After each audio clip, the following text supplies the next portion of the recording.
Chiediamo a tutti di rispettare la consegna del silenzio indicata da Palazzo Chigi ed evitare qualunque strumentalizzazione perché ogni parola sbagliata potrebbe compromettere la liberazione di Alberto. Ringraziamo tutti per la comprensione e la solidarietà di questi momenti.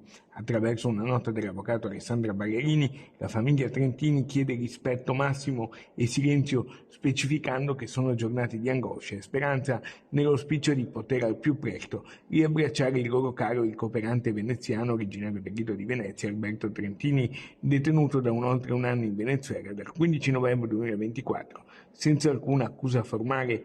Intanto la mobilitazione di piazza continua spontanea, dai centri sociali ai coordinamenti studenteschi, dal laboratorio Pandora al Partito Democratico. Giovedì alle ore 18 in via Palazzo Amestre la mobilitazione chiederà la democrazia e un intervento urgente per riportare a casa il cooperante del Lido, imprigionato a Caracas. Il coordinatore nazionale di Articolo 21 Giuseppe Giulietti, giornalista veneziano, è sempre al fianco della famiglia anche in questi momenti.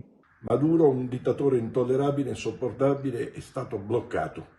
Ma adesso a noi interessa la sorte dei detenuti, migliaia di detenuti, e tra questi non dimentichiamolo mai Alberto Trentini, il cooperante veneziano da mesi e mesi fermo nel carcere. Prudenza, silenzio e preghiera per i genitori di Alberto che nel giorno dell'Epifania, come ogni domenica, hanno partecipato con intensità, dignità e discrezione alla Santa Messa officiata da Don Renato Mazzuia, in cui si è pregato anche per la liberazione di Alberto.